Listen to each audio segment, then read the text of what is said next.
Somewhere in southern France, deep inside a cave that stayed sealed for roughly 20,000 years, there is a painting of a lion.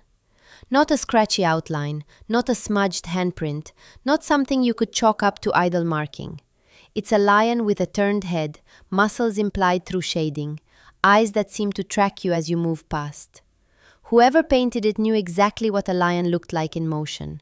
They knew where the weight sits in the shoulders, how the neck curves when an animal glances sideways, and they did this in near total darkness, on an uneven limestone wall, using ground pigment and breath, and maybe a shallow lamp burning animal fat, 40,000 years ago. That's the thing that stops you cold when you first really sit with it. Not just that ancient humans made art, but that the art looks like it was made with purpose. Like someone had something specific to say and chose the wall of a cave to say it. There are hundreds of these sites now, not dozens, hundreds, scattered across Europe, Asia, Australia, and the Indonesian island of Saloy. And the deeper researchers look, the less comfortable they become with easy explanations. Because these images don't just show up randomly, they cluster, they repeat. Certain animals appear again and again in the same positions, at the same scale, at sites that are sometimes thousands of miles apart. Geometric symbols show up at cave after cave, separated by tens of thousands of years. And somehow they look like variations on the same set of marks. There are images that appear to track animal behavior across seasons. There are arrangements that some researchers think might map the night sky. There are scenes that seem to record not just what Ice Age people saw, but what they felt, what they feared, what they needed to remember. At some point, the word decoration starts to feel inadequate. These images feel less like background and more like text we haven't learned to read yet. Now, to be honest with you from the start, there is a real danger in this territory. For every serious researcher carefully building a case from evidence, there's someone jumping from a few data points to a conclusion that sounds astonishing but doesn't quite hold. So here's what this is going to be. We're going to follow the evidence. We're going to look at the specific sites, the specific images, the specific methodologies researchers have used to date and analyze these paintings. We're going to be very clear about what is established, what is strongly suggested, and what is still a hypothesis that hasn't been settled. There's enough genuine mystery here that we don't need to invent any. If you're listening to this right now and you're somewhere close to sleep, I'm glad you're here. That's exactly why I make these. Before we go further, tell me in the comments where you're listening from and what time it is. I check those every time. It never gets old seeing someone in Tokyo at 2 o'clock in the morning next to someone in Toronto just after dinner, all drifting through the same question at the same moment. And if you want to listen without ads, without background music, just the voice and the story, you can follow Sleepy Time History on Spotify. There's a link in the description, and it genuinely helps keep this going. Now, back to the caves.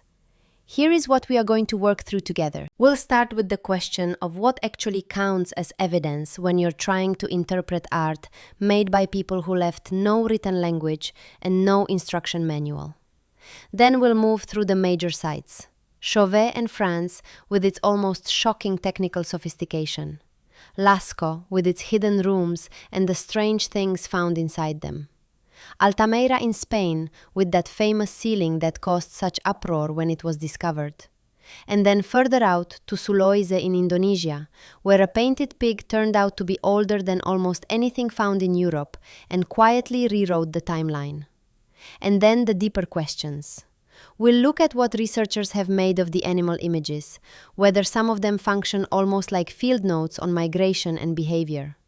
We'll look at the evidence that some markings may track lunar cycles or seasonal patterns. We'll look seriously at the hypothesis, and it is a hypothesis, that some images may represent constellations. We'll spend time on the altered states theory, the idea that some of this art was made in or near ritual trance. And we'll look at the possibility that certain images weren't recording the present at all, but preserving something, a root, a memory, a map of a landscape that no longer exists. Some of these ideas have strong evidence behind them. Some have suggestive evidence. Some are fascinating and might be wrong. We'll be honest about which is which. What holds all of it together is a single unsettling possibility. that 40,000 years ago, and probably much longer, humans were not just making marks to pass the time. They were recording something they considered important enough to carry deep underground, past the reach of daylight, into the dark, and leave there. The question is, what? Before we go deeper into specific sites, it's worth spending a moment on methodology. Because when you're dealing with images made by people who left no writing, no captions, no explanatory notes tucked behind a stalagmite, the question of what counts as real evidence becomes genuinely important. And the answer is more layered than it might seem. The first thing researchers try to establish is age. How old is the painting? And how confident can we actually be about that number? The most common method is radiocarbon dating, which works well on organic materials, charcoal pigment for instance, or animal bone embedded near the art. But radioarbon has limits. It becomes unreliable past roughly 50,000 years, which is a problem when you're looking at sites that may be older. It can also be contaminated by groundwater carrying ancient carbon through the limestone. A single date from a single sample tells you something, but not everything. Uranium-thorium dating fills in some of the gaps. This method works on the calcite crust that forms over painted surfaces, tiny mineral deposits laid down by water seeping through the cave over millennia. You're not dating the pigment directly, but the crust on top of it, which gives you a minimum age. If the crust is 45,000 years old, the image underneath is at least that old, possibly older. This is how researchers push the timeline for certain European sites back further than radioarbon could reach. It's also how the Suloy paintings got dated, with results that genuinely surprised people. Stylistic analysis adds a third layer. Archaeologists have spent decades building sequences based on how techniques and conventions changed across time. There are identifiable traditions, ways of rendering hooves, conventions for showing animals in motion, recurring compositional choices that allow rough dating through comparison. It's less precise than isotope chemistry, but it catches things the lab can miss, and it helps cross-check the numbers. When all three methods point in the same direction, confidence goes up. When they conflict, that's when the careful work really begins. Context matters just as much as age. A lot of these paintings aren't near the cave entrance. They're deep inside, past narrow passages, in chambers where a natural light never reaches, in places that required someone to carry a lamp, to plan the trip, to want to be there specifically. That's not casual behavior. The location of the art inside a cave is itself a form of evidence. It tells you that the act of making it wasn't incidental. Getting to some of these surfaces would have been physically demanding and probably deliberate in ways that go beyond decoration. Now here's where interpretation gets genuinely tricky. There are three separate things you're looking at when you study a cave painting, and they need to stay distinct. There's the image itself, what it depicts, and how it's rendered. There's the act of making it, who made it, under what conditions, and what that behavior might suggest about intention. And then there's the meaning we project onto it, the layer of interpretation we bring from the outside.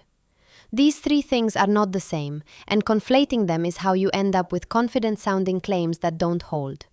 The core constraint is this: there is no written key. Every interpretation of why these images were made is probabilistic. Some hypotheses are better supported than others. Some fit multiple lines of evidence in a way that makes them genuinely compelling. Others are speculative. The honest approach is to hold them in proportion to the evidence and to stay uncomfortable with certainty. Ethnography offers some help here.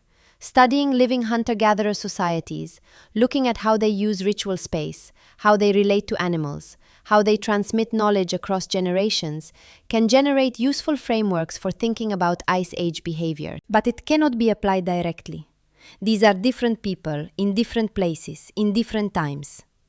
Using ethnographic parallels to illuminate possibilities is legitimate.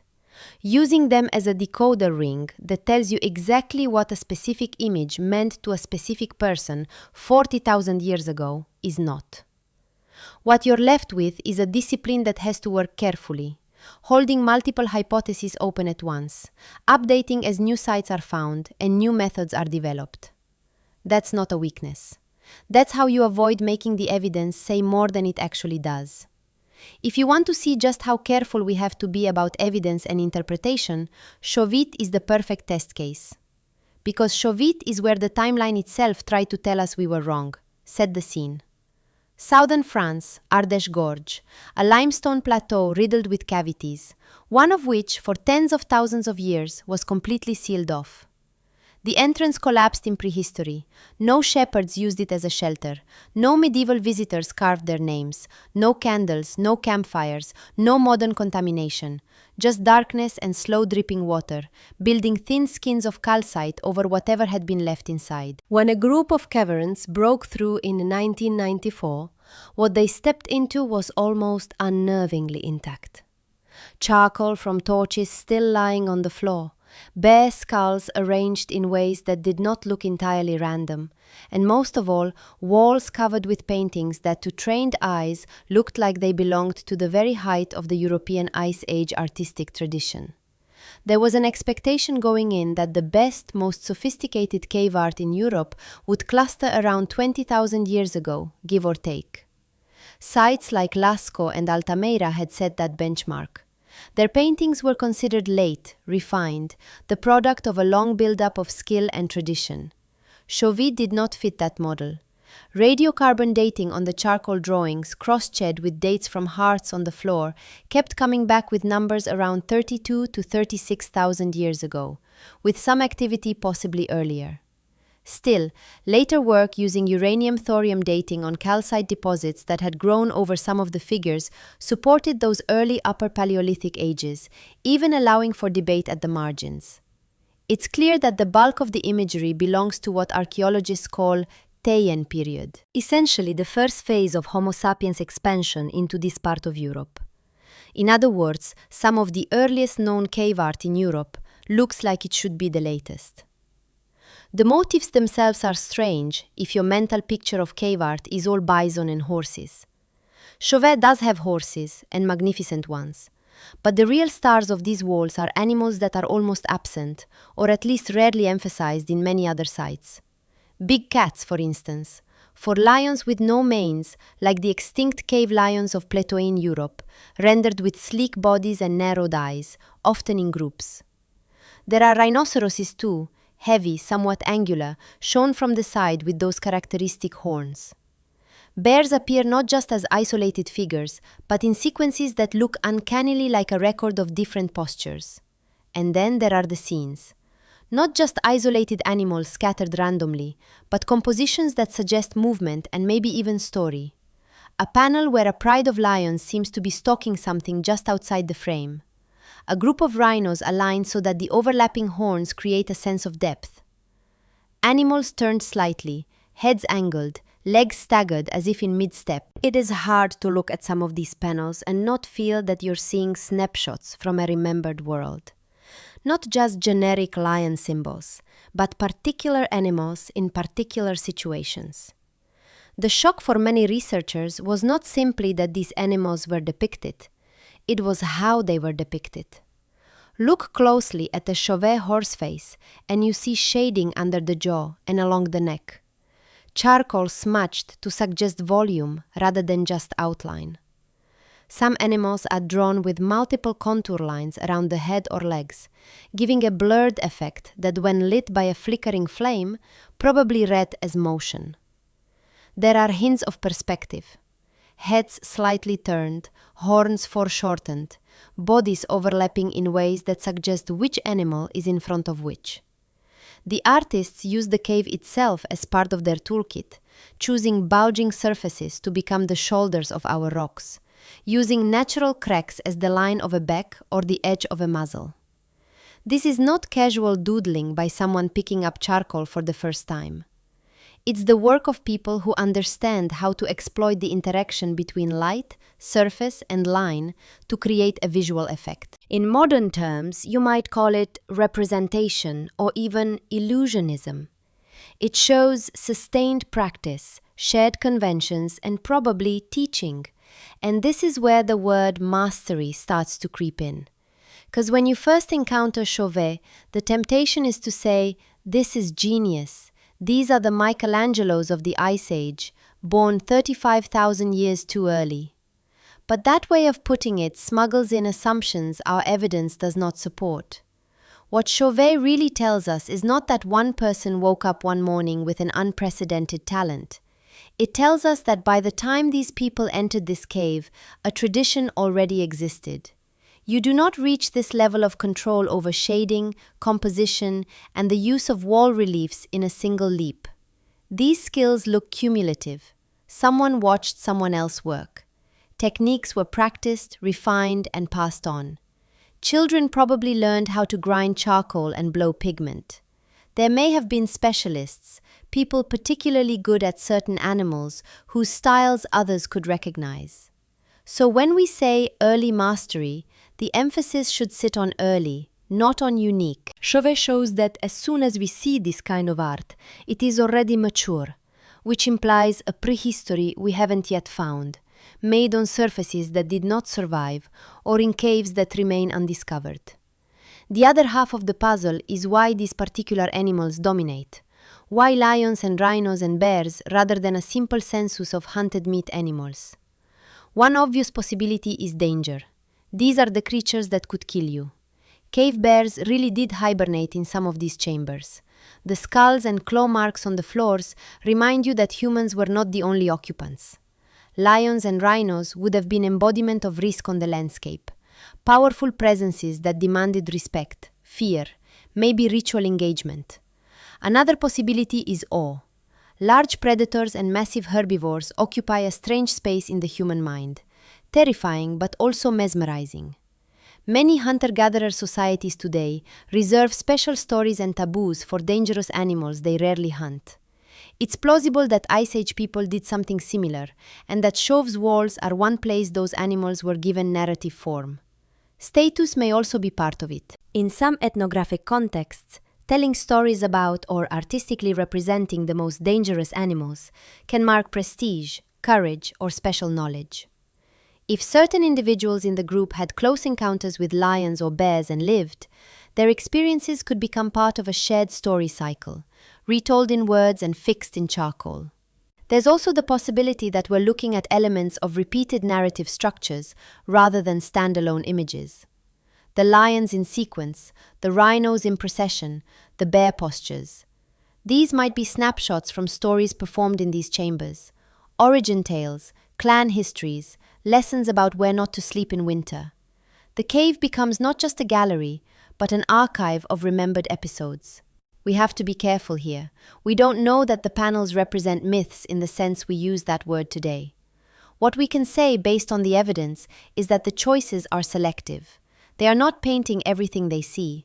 They're emphasizing certain species in dynamic, often relational ways. That selectivity itself is information. It hints that these walls were used to record more than just there were animals here. They seem to be capturing relationships, predator and prey, human and dangerous beast, season and migration, perhaps even spirit and body. Chauvet then is a kind of early shock to our expectations. The dates tell us beginning, the drawings tell us already sophisticated, and the subject matter whispers that what is being recorded is not just the existence of animals, but their charged place in a mental world where danger or memory and story were already tightly woven together. If Chauvet is the shock of early mastery, Lascaux is the moment when that mastery becomes almost overwhelming. Move a little north and west in space and fast forward in time. We're now in southwestern France, in the Doron region, around 17 to 19,000 years ago, a period archaeologists call the Magdalenian. The climate is still cold, but not at its absolute worst. Modern humans have been in Europe for tens of thousands of years. Neanderthals are gone. And under a modest hillside near a tiny village, a network of chambers and tunnels is slowly accumulating layers of soot, pigment, and memory. Lascaux is not a single big hall with a few scattered images. It's a branching system. You enter through what's called the Hall of the Bulls, a broad gallery whose walls are almost overloaded with imagery. Huge aurochses, powerful horses, stags, layered and overlapping. From there, corridors and side passages run deeper. The axial gallery, the passage, the nave, the apse, the chamber of the felines, and down a narrow drop, the shaft. It's important to picture the contrast here. Some spaces, like the Hall of the Bulls and the axial gallery, are relatively accessible and dramatic. You step in and your field of view is filled with colossal black and ochre animals, some over 5 meters long, horns curved carefully to suggest volume, bellies and flanks subtly shaded. These grand panels look like what many people think of when they imagine cave art: big, bold, centrally placed. But Lecco doesn't stop at the obvious. The decoration extends into cramped, low-ceiling, and frankly uncomfortable places. The apse, for instance, is a kind of rounded, dome-like chamber where the walls and ceiling are so densely covered with engravings and paintings that they overlap in a near palimpsest. To work here, someone had to crouch, twist, lie back, maybe brace themselves on scaffolding. In some niches, higher up the walls, only a small person or a person willing to climb and wedge themselves into awkward positions could have reached. And then there is the shaft, a narrow vertical drop of about 4 or 5 meters leading down into a small, deep room. Getting into it is not trivial. You have to descend carefully. In the Ice Age, they probably used a ladder or notched pole. It is not a place you stumble into by accident on your way to somewhere else. You go there because you intend to. This distribution of effort is a clue. The artists are investing tremendous labor, not just in highly visible public surfaces, but in hidden recesses. Some of the most discussed images at Lascaux are not on the big obvious walls everyone would see upon entry, but in these more secretive spaces. That raises a question. Who are these rooms for? Before we get to that, look at what's on the walls. Across Lecco, there's a recurring cast of animals and a striking selectivity. Horses dominate numerically. Aurochs, those massive wild cattle, loom large, sometimes drawn in imposing frontal horns-out views. There are red deer stags with elaborate antlers. There's a famous panel with a line of small trotting ibex. Here and there, felines and other creatures appear, but they're comparatively rare. What you don't see very much of in the main compositions is something like reindeer, even though we have good reason to think reindeer were a critical food resource at the time in this region. They do show up at Lusco, but they are vastly underrepresented compared to their probable importance in the diet. This selective absence becomes even more obvious when you compare LCO to other Magdalenian sites, where reindeer bones absolutely dominate the trash heaps, but almost vanish from the painted walls. So again, as with Chavit, we're not looking at a straightforward menu. The walls are not simply a list of things we hunt. Certain animals are magnified and repeated.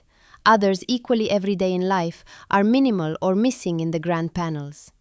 That imbalance itself is part of the message. Whatever that message was, it suggests that these particular animals, horses, aurochses, stags, were doing special symbolic or narrative work. They may have carried meanings about power, fertility, clan identity, seasons, or something else we no longer have the code book for. Down in the shaft, the pattern shifts, and this is where things get especially puzzling. Most European cave art, including Lascaux's main galleries, contains very few definite human figures.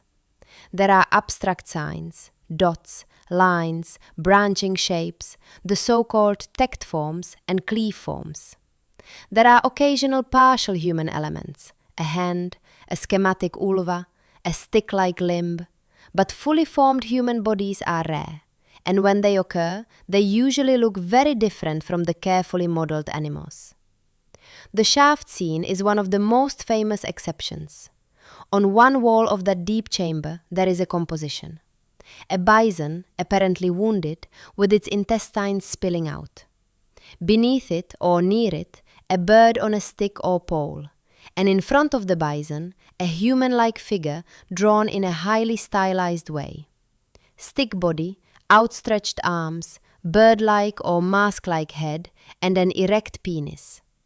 There's also a rhinoceros off to one side. The whole thing is drawn more schematically than the big animals in the upper galleries, but arranged in a way that strongly suggests a single episode. Because it combines a human figure, a dangerous animal, and what might be a piece of equipment or symbol, the bird on a pole, this scene has attracted almost every kind of interpretation you can imagine. Hunting accident, shamanic trance, mythic origin story, initiation ordeal, astronomical allegory. We don't have a definitive answer, and responsible scholars are careful to keep a clear line between what's on the wall and the stories we tell about it. What we do know is that this kind of human-animal scene is extremely rare in Ice Age cave art. The decision to place it down in a hard-to-access shaft rather than on the main ceremonial highway of the cave seems deliberate. If the Hall of the Bulls is a kind of public proclamation, the shaft scene feels more like a password. That spatial separation leads into the question of social function. One way to think about Lascaux is as a place where different zones serve different audiences and activities. The large, easily reached galleries with enormous repeated animal figures could have been stages for group gatherings, storytelling, teaching about animal behavior and seasonal movements, reinforcing shared identities through repeated imagery. The very scale of the paintings, towering our rocks, horses bigger than life, suggest performances in which light, voice, and movement played a role. By contrast, the deeper chambers and the shaft might have hosted smaller, more restricted events. They may have been used for initiations where younger members of the group were gradually introduced to more esoteric stories or symbols as they passed through a sequence of spaces. They may have been settings for rituals involving altered states of consciousness, where a few people descended into darkness guided by others to encounter images that only a minority ever saw. Another angle is education. Some archaeologists have suggested that the dense overlays of engravings in the apse, for example, could reflect repeated practice. People tracing lines, adding new figures, learning to handle tools and pigments. In that sense, these cramped surfaces might be something like a workshop wall or a blackboard that was never erased. Skill acquisition, story repetition, and ritual might have merged into one continuous activity. Whatever the exact functions, they were not frozen in time. Lascaux, like many decorated caves, shows evidence of repeated visits over centuries, maybe longer. New figures are added over old ones, styles shift slightly, pigments age differently. The walls are not single compositions, but layered surfaces where each generation's marks live alongside and partly on top of the last generation's marks. This layering turns the cave into a physical memory device. Returning to the same chamber, the same panel, you are confronted not only with the animals and signs themselves, but with the traces of those who came before you. To add a new horse or aurochs is to literally write yourself into a continuum of images. The cave records not just animals and symbols, but the fact of repeated gatherings, repeated performances, repeated acts of looking and touching and speaking.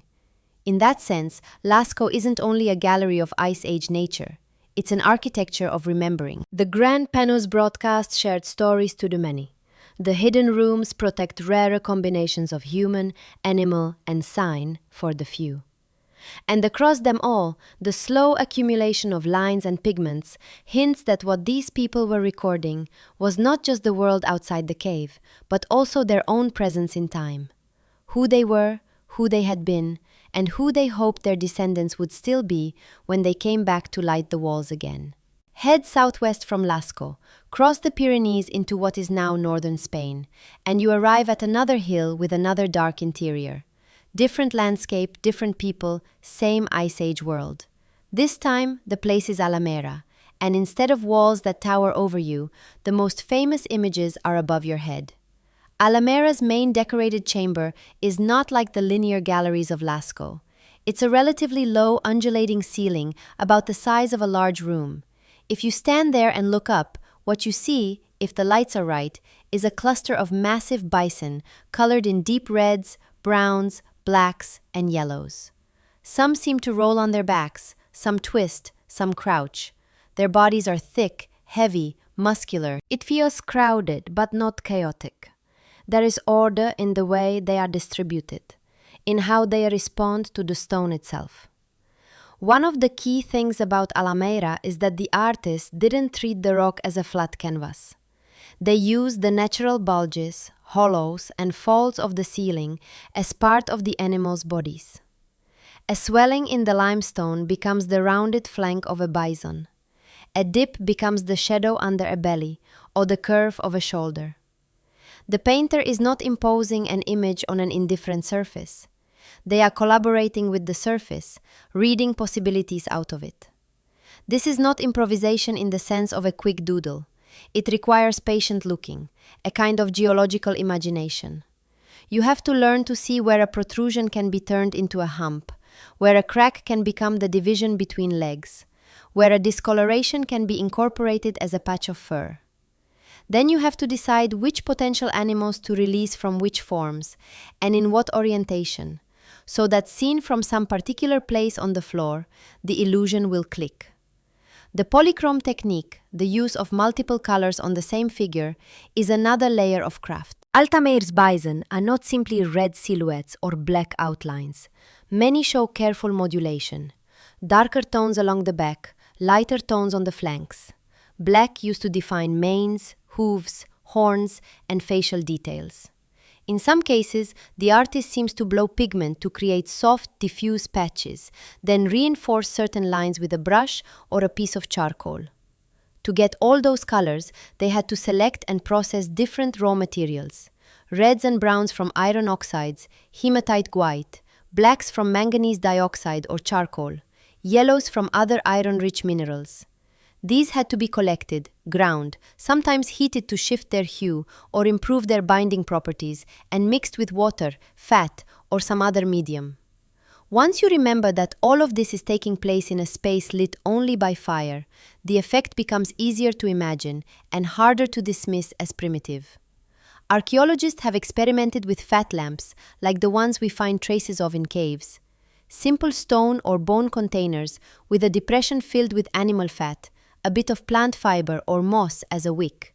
They produce a warm, flickering light that doesn't travel very far, but can be carried or set down. Under that kind of illumination, Alameira's ceiling would not present itself as a single, evenly lit fresco.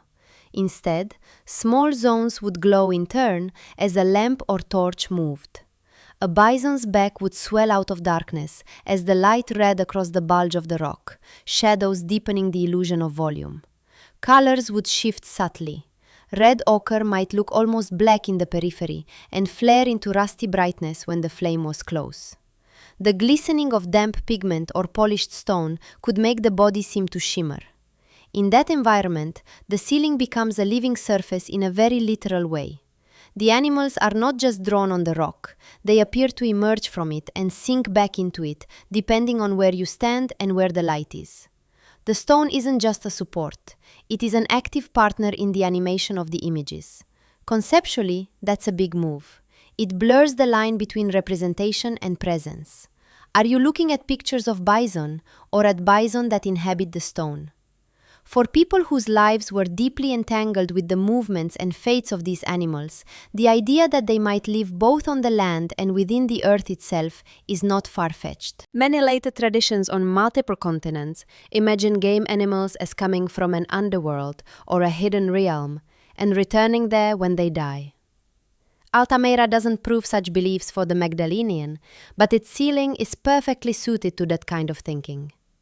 The choice to place the main panel on the ceiling, rather than on a wall, also shapes how it would have been experienced socially. To see these images properly, you almost have to lie down, or at least lean back and crane your neck. That posture is unusual for everyday life. It slows you down. It restricts your field of view. You're no longer surveying the whole chamber. You are a body anchored to the floor, eyes directed upward. If several people are in the room at once, they are all oriented in roughly the same way, all gazing at the same shared spectacle above them. That makes the ceiling a ready-made stage for communal viewing, storytelling, or ceremony. It's easy to imagine someone with a lamp moving it slowly across the bison, while others watch the animals flaring into being and then dissolving. A storyteller could sync words to the passage of light. This one is the great bull who. Here is the cow who. There might be lessons about hunting techniques, seasonal migrations, or mythic events wrapped into the sequence. We have to be careful here. We don't have a Magdalenaean script telling us. At Altamira, we performed such and such ritual on the full moon of spring. But we do have the architecture of experience. A low, bulging ceiling, carefully placed multicolored animals that depend on oblique flickering light to achieve their full effect. A room size that can accommodate a small group but not a vast crowd. All of this invites and almost enforces a collective mode of looking. Altamira is also a good place to notice something that will matter again and again as we think about Ice Age art. The experience is controlled. What you see depends on where you stand, where you sit or lie, where the lamps are placed, how they move, and how many people are sharing that light with you. The artists are not just recording animals, they are designing encounters with those animals.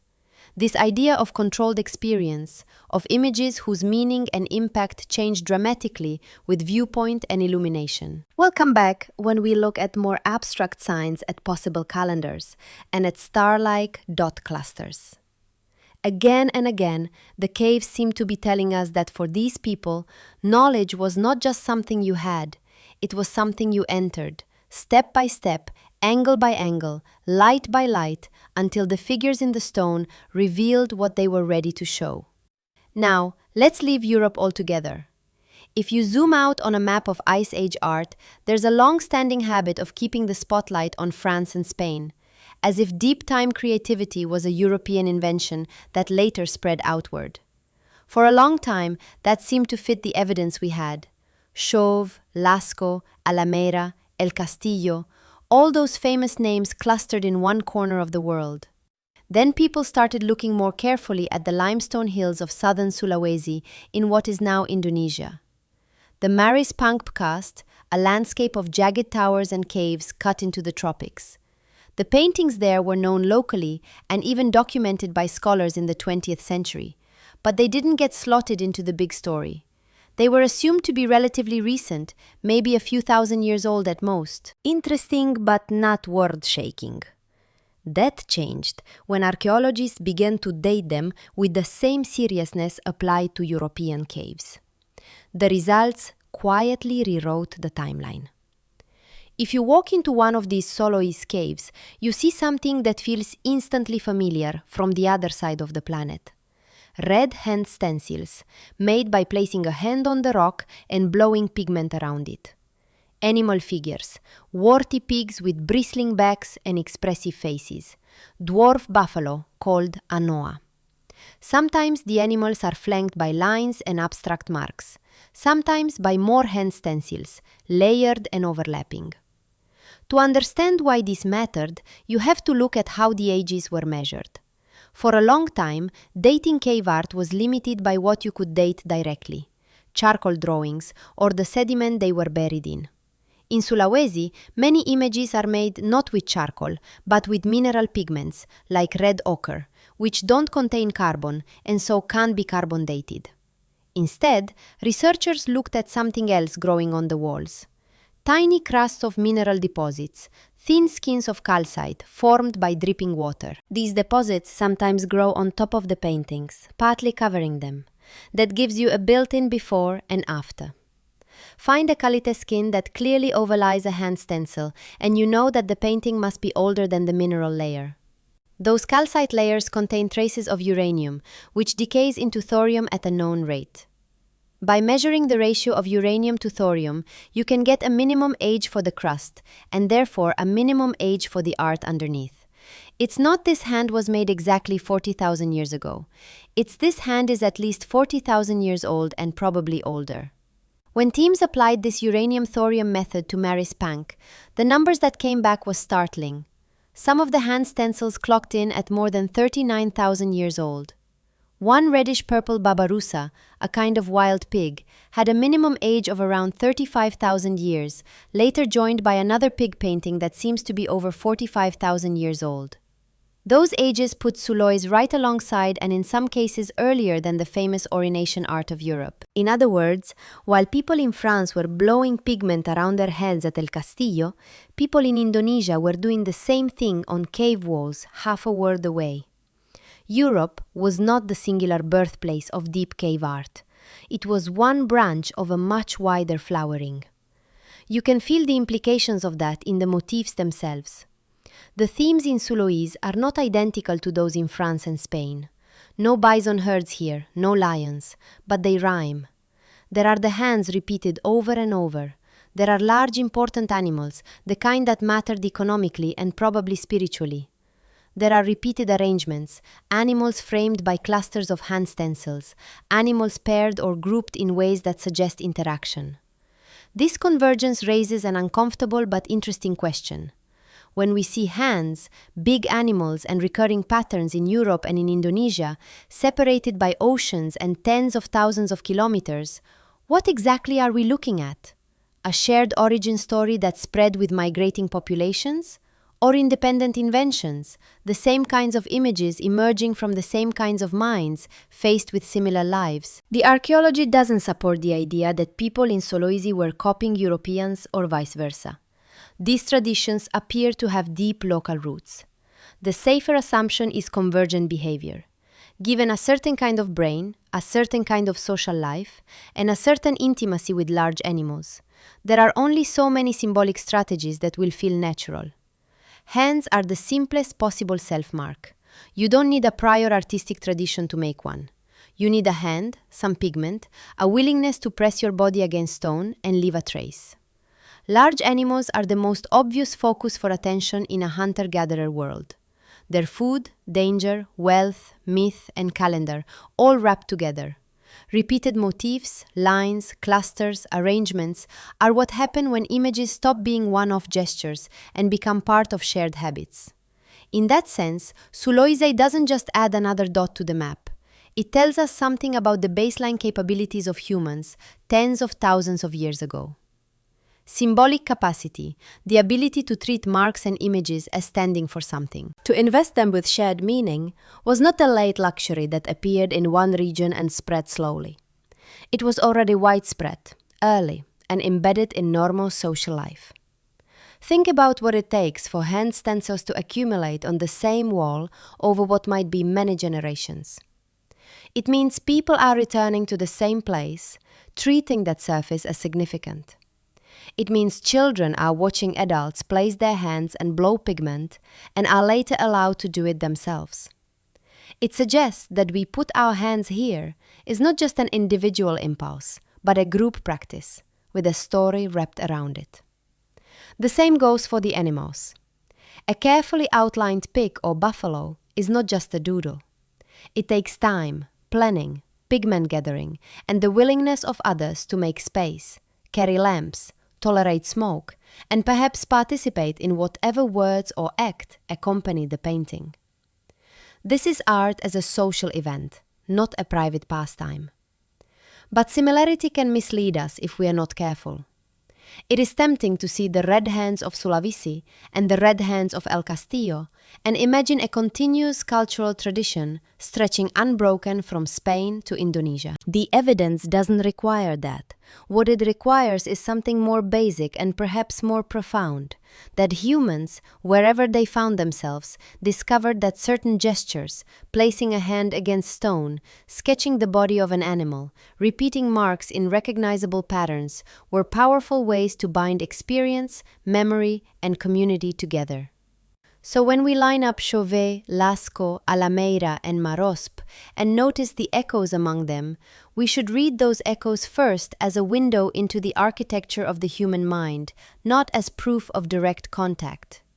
These are people separated by vast distances, but operating with the same evolutionary toolkit.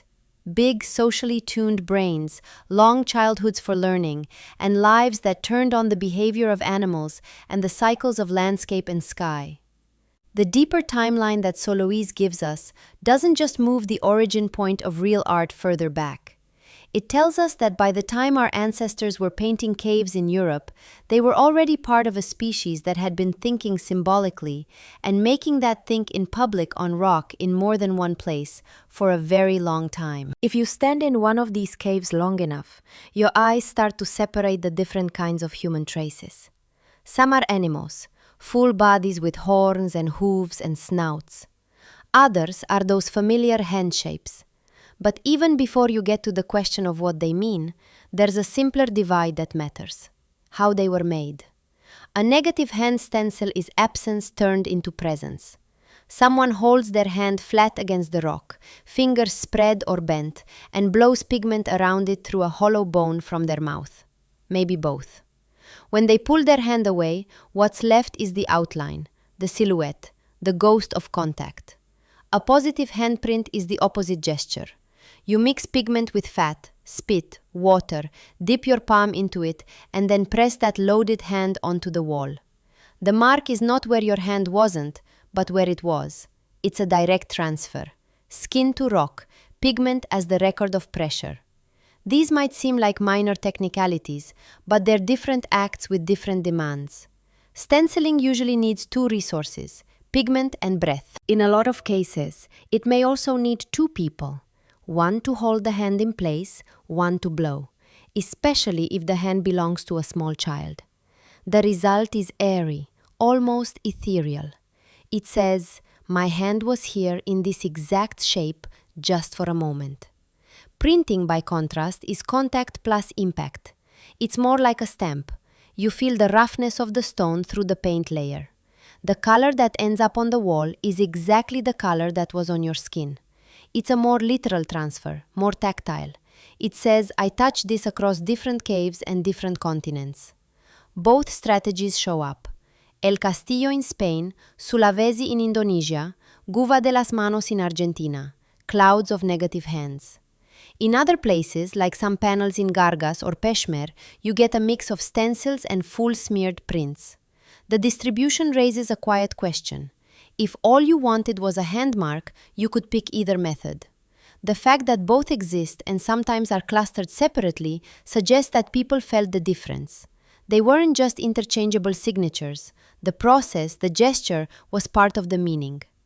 Then there's the matter of whose hands these were. For a long time, hand stencils were casually assumed to be adult men's hands, the default imagined cave artist. When anthropologists actually started measuring them, finger lengths, palm widths, overall size, a different picture emerged. Some hands are large, yes, consistent with adult males, but many are smaller, matching women's proportions. Others are tiny, too small even for adolescents. A number of studies have found clear evidence that children as young as 5, maybe younger, left their marks on cave walls.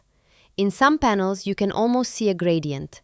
Small hands lower down, medium hands higher, large hands placed above or around them. It doesn't look like a restricted priesthood quietly doing secret art in isolation. It looks like families or mixed groups coming into the darkness together and participating at different levels. That has implications for what the hands were doing socially. If this were just a kind of personal autograph by a specialist, we'd expect tight control over who gets to add their mark and where. The archaeological pattern is messier and more democratic. Layers of overlapping hands built up over time, adults adding new stencils next to faded ones, children leaving awkward, partial impressions where their fingers moved mid-spray. So what exactly were they declaring? One very simple possibility is identity. This is me. A hand is the one part of your body you can easily use as a template. You don't need to know how to draw. You don't need to plan a composition. You just need to press and breathe. In that sense, each hand may be the Ice Age equivalent of a signature, but one that's mostly legible only to people who knew the living hand it belonged to. Another possibility is presence. I was here at this time. Hands cluster near cave entrances, but also deep inside, in places that require crawling or climbing. To get there with a child, hold their hand, carry pigment and a lamp, and then help them leave a stencil is not a casual gesture. It's a little pilgrimage. Maybe those hands are records of who made the journey.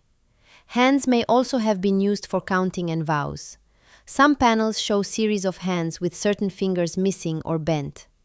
In a few caves in France, stencils are made with fingers folded under inconsistent patterns. 2-folded, 3-folded, all but the thumb. One reading is simple injury or frostbite, and that's certainly part of the picture. But the repetition of particular combinations hints at deliberate coding.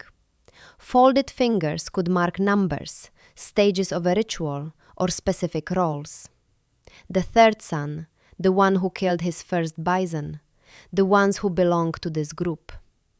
That leads to another idea: membership signals. Quadeas manos literally means cave of the hands, and the name is earned. There are hundreds upon hundreds of stencils, many overlapping, some arranged in clusters that look almost like banners. It's hard not to see them as a kind of roll call. Perhaps each hand was a declaration: I am part of this band, this lineage, this story. When outsiders walked in, if outsiders were ever allowed to, what they saw first was not individual portraits, but a wall of presence. But even if you could interview the painters and decode every finger position, the hands are only half the story. Scattered between and around them, often more quietly, are the non-figurative marks: dots, short lines, branching shapes, strange little forms that don't look like anything in the visible world. Archaeologists have working names for some of these clef forms, which look vaguely like keys or clubs: tektap forms, tent-like shapes, or little hedge-roofed rectangles. Grids, chevrons, ladders, clusters of parallel lines. They're not confined to a single cave. You find similar repertoires repeated across dozens of sites in southwestern France and northern Spain, and echoes of them, though with local accents, in other regions. That repetition is the puzzle. If you saw a single random dot on a wall, you might shrug and move on. But when you see the same kinds of dots in similar groupings in cave after cave, and they persist for thousands of years, it stops looking like idle doodling. Some signs tend to accompany particular animals. Others prefer certain zones of the cave: the deep chambers, the thresholds, the ceilings. Some are arranged in sequences that could easily be read as lists, tallies, or fragments of something more like writing. Yet, for all that structure, we don't know what any of it says. Researchers like Genevieve von Petzinger have catalogued these symbols and shown that a limited set, less than 40 basic shapes, accounts for most of the non-figurative signs in European Ice Age art. That's a surprisingly small alphabet for a continent's worth of caves over 20,000 years. It suggests convention, teaching, memory. It suggests that people learned not just how to paint animals, but how to draw correct signs. What we lack is the Rosetta Stone that would tie sign to spoken word, or sign to unambiguous function. Are rows of dots counts of animals killed, or moons passed, or people present? Are tech forms huts, traps, or abstractions of something we no longer even conceptualize? Are certain shapes clan emblems, route markers, warnings? The evidence limits us to patterns, where signs are, which other images they associate with, how they change over time. Those patterns insist that something disciplined is going on. They refuse to tell us what. And that in a way brings us back to the hands. The hand stencils announce a specific person of a certain size and age came here and did this. The abstract marks whisper. There was also a shared code. A set of marks whose meanings were known to many and legible at a glance. Together they point to an urge deeper than decoration, the urge to record, to bind information to place, to keep traces of people and ideas anchored in stone long after breath and speech have vanished. In the next step of the cave, where the animals crowd the walls, that urge becomes even clearer. Those bison and horses and lions are not just aesthetic choices. They look suspiciously like someone trying to remember how the world works. If you strip away the mystery for a moment and just look, really look at some of these animals, something unnerving happens. They start behaving. At Chavit, there are lions with their ears pinned back, their bodies low to the ground, moving in a way any modern wildlife biologist would recognize as stalking. One lion's paws overlap mid-stride in a sequence that leaves no doubt. It's walking, not just frozen in a lion shape. At Lascaux, horses are drawn with swollen bellies and thick winter coats in one panel and sleeker flanks in another. Some ibex have heavy, shaggy throats. Others look like they've just shed. Bison are shown with hair patterns that shift along their backs and necks in ways that match real seasonal changes. That level of anatomical and behavioral accuracy doesn't happen by accident. These aren't people vaguely remembering what a horse looks like. This is someone who has watched horses enough to know what their bodies look like in different times of year, what a tense shoulder versus a resting one looks like, how a herd turns when it's spooked. If you're living by hunting and gathering, those details are not just artistic flourishes, they're data. Think about what it means to recognize in the half-light of dawn that the horses you're following have just shifted from winter coat to summer coat. That tells you roughly where you are in the annual cycle. It hints at where the herd is likely to move next, which valleys will green up on their route when the foss will drop. If someone has painted deep in the cave a line of shaggy, heavy-bodied horses in one place and a frieze of sleek, short-haired horses somewhere else, it's hard not to wonder if those aren't just horses, but winter horses and summer horses, a kind of visual shorthand for time. The same goes for horns and antlers. In several caves, you see stags with fully branched antlers, others with new growth, others with just the knobs on their heads. Reindeer and other cervids are shown in different stages of antler cycle. In the real world, that cycle is tightly tied to mating seasons, migrations, and shifts in behavior. A row of males in full rut antlers might be less a generic trophy and more a reminder. This is when they're aggressive, distracted, dangerous, but also when they're easiest to approach if you know how. So, one way to read these walls is as a kind of Ice Age field notebook, written by people who didn't have paper, but had stone and memory. But then there's the choice of which animals end up in those notebooks. If cave art was only about what people ate, we'd expect to see a lot of small game, fish and plants. Instead, in many sites, we get a heavy emphasis on big, often dangerous or relatively rare creatures. Mammoths, woolly rhinoceros, cave lions, huge bison, aurochs. At Chavit, lions and rhinos dominate sections of the cave, even though their contribution to diet seems to have been small or non-existent. At Lascaux, you get the famous bulls, their horns sweeping across the ceiling with an almost exaggerated power. Why spend so much energy depicting animals that are hard to hunt or almost never hunted? One answer is prestige. In many hunter-gatherer societies, knowledge about the most dangerous animals, their habits, their territories, how to avoid them or confront them is specialized and high status. Knowing where lions den, when mammoths tend to cross a river, or how close you can get to a woolly rhinoceros without triggering a charge, could easily be the difference between life and death. Those animals loom large in risk, even if not in calories. Making them loom large on the walls fits that reality. Another answer is that rare does not mean irrelevant. A cave lion that might kill you twice in a lifetime is still more important informationally than the 100 rabbits you snare every year. Recording its behaviors, its posture before it attacks, the way it moves in a group could be as much about teaching avoidance as hunting. That brings us to herds. Many panels don't just show isolated animals, they show groups packed together.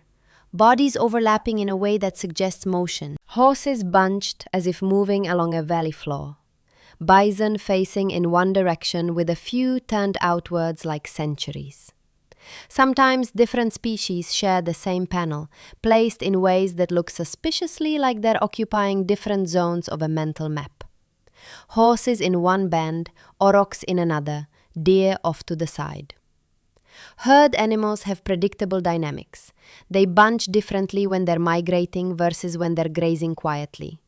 They react one way when they sense predators in front of them, another when the threat is from behind. People who live with and off of these herds internalize those patterns. Drawing them with certain spacings, orientations, and group sizes could be a way of encoding that knowledge. This is what a panicked herd looks like. This is where you stand. Or when the herd strings out like this, they're on the move. Follow the line, not the clump. Even mating cues can slide into this picture. Swollen bellies, males with thickened necks, particular postures between paired animals. These could easily be mnemonics for breeding seasons. And breeding seasons are the metronome of the year when you're tracking migrations. When the reindeer start rutting, you know winter is not far behind. When the bison calves appear, certain routes open up or close down. Animals become living calendars, and their images could be calendar notes 200 meters inside a hill. All of this ties directly into survival knowledge. To move safely across an ice age landscape, you need more than a vague idea of where animals are. You need routes. Where the herds cross rivers, where they pause to calve, which passes they favor during early snow, which cliff edges are good for driving them off, which valleys are lion territory. You need to know that the horses painted with thick manes belong to the time when that northern valley is passable, and the thin-coated ones mark the season when the southern marshes are dangerous. A cave revisited year after year, generation after generation, is an ideal memory palace for that kind of information. Certain chambers might be associated with specific animals, specific seasons, specific zones of the wider landscape. The paintings become anchors for stories. Here is the panel of the bison in snow. This is when your grandfather slipped on the ice and nearly died. This is also when the salmon are running in the big river. You don't have to compress everything into a single image. The cave itself, with its twists and chambers, can carry the structure. But we have to be honest about the limits. The same lion that encodes a perfectly observed stalking posture might also be a spirit lion. A being from a myth told around fires, a guardian of the cave. The herd that looks like a migration scene might double as the cast of a ritual story, each animal with a personal name and history. The shaggy horse might mean late winter to one group, and the horse ancestor in his powerful form to another, or even to the same people at different moments. Observation and myth are not opposites in this world, they layer. A ritual about the first bison might also be the way you remember when and where to find real bison. A story about the lions who guard the Western Pass might also encode the warning that yes, lions really do den in that direction. So when we call these animals field notes, it's a metaphor with some weight, but also some caution. The walls record encounters with the more than human world, grounded in close watching and practical need, but refracted through stories, taboos, and altered states we can hardly reconstruct. In the next layer of the puzzle, those practical notes start to blur into something even more structured: the rhythm of seasons themselves. When animals change shape on the walls, when certain species cluster with particular signs, it begins to look less like snapshots and more like a system, a way of keeping time. If animals can act as living calendars, the next question is obvious. Did anyone try to turn that knowledge into an actual calendar? Out on the Ice Age steppe, time isn't something you measure with numbers on a page. It's a series of returns and disappearances. The salmon run, the reindeer pass, the acorns fall, the storms come in from the west, miss the window, and you don't just get wet, you go hungry.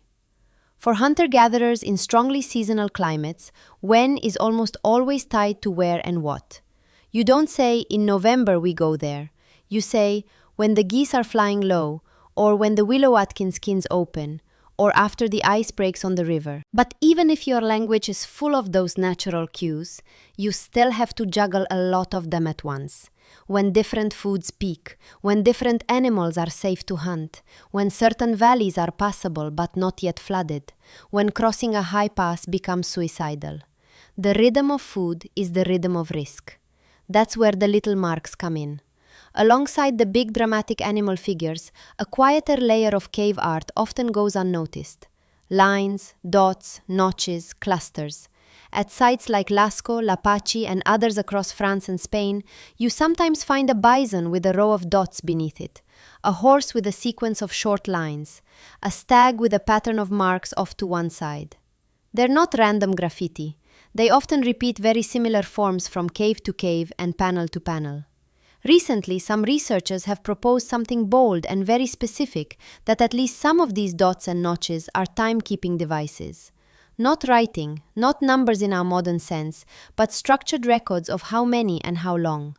One recent study suggested that series of marks associated with animals might be lunar counts, tallies of months marking key points in animal life cycles. The idea runs like this. You watch a herd for years. You notice that for a given kind of animal, rutting or calving tends to happen roughly after the same number of moons each year. You don't have words for March or September, but you do know 3 moons after the first thaw, or 5 moons after the days begin to shorten again. If you wanted to keep that knowledge stable across generations, you could in principle carve or paint a row of dots tied to that animal. Not a full calendar grid, not a schedule pinned to the wall, but more like a mnemonic. This many moons between this sign and that behavior. On some panels, the numbers in these sequences fall into a suggestive range up to around 13, which is the number of lunar months in a year. People have pointed out that some animals tend to carve or rut at pretty consistent offsets from particular seasonal markers. It's tempting to see a kind of combined lunar seasonal system encoded there, a rhythm of moons nested inside a rhythm of years. But we need to move carefully here. Those marks are real. Their association with animals is real. The regularity of some sequences is real. The leap from there to this is a calendar, is where we leave solid ground and step onto ice. For one thing, the marks could be doing more than one job at once. A row of 7 dots near a bison might be a temporal cue, but it could also be a count of kills in a story, a representation of a group size, or a way of marking a particular individual. The 7-notch bison, the one from the famous hunt. They might be clan or personal signatures, ways of saying this story belongs to us, or our group has rights here in this valley when the herds pass. In Cuá de las Manos in Patagonia, for example, later in time, but still pre-agricultural, hand stencils cluster in what look like distinct groupings, and some researchers have suggested they function as identity markers. In Europe, clusters of dots or repeated abstract motifs could play a similar role, tagging an animal or a scene as linked to a particular band or lineage. They might also be narrative punctuation. Imagine you're telling a long ritualized story in the dark of the cave. You move along the wall from one animal panel to the next. The dots and lines could function as beats. Here is the first winter. Here is the second crossing. Here the bison turn. Not numbers exactly, but rhythm marks. Decoration is another possibility, but not in the dismissive sense. In many traditional societies, adding ordered marks, rows of dots, zigzags, cross-hatching, is a way of intensifying a surface, making it more alive, more charged. What looks like mere decoration to us is often tied to ideas about power, fertility, danger, or sacredness. A bison ringed with marks might be a bison in a special state, a dream bison, a myth bison, a first bison. So, we're left with overlapping hypotheses, temporal tallies, group codes, story beats, sacred intensifiers. They're not mutually exclusive. A person can scratch a sequence of lines because there were 8 winters, and also because 8 is the number tied to this ancestor, and also because the surface looks right when it's full. The deeper question then isn't, is this a calendar? Yes or no? It's, if you try to make a calendar without writing, without fixed month names, in a world where time is experienced through migrations and ripenings and storms, what would that look like on stone? It probably wouldn't look like our calendars, No neat grid of days, no straight line of years. It would look more like a web of associations. This animal with this posture and this coat, plus this number of moons, plus this place in the cave, equals a particular slice of the year and the behaviors that go with it. A non-written calendar might be a sequence you walk, not something you read at a glance. You enter the cave at the beginning chamber, where cold weather animals dominate. As you move deeper, the animals change. The marks shift. The stories attached to them follow the turning of the year. Certain clusters of dots appear only with certain seasons' animals. Certain signs, like the so-called spray or Y shapes found at El Castillo and elsewhere, might consistently accompany images linked to mating or birth. Seen that way, the tally marks and dot clusters are less a crude attempt at our kind of timekeeping and more a bridge between lived cycles and memory. They let you attach quantities and intervals to things that are otherwise just when it feels like this or when the light is like that.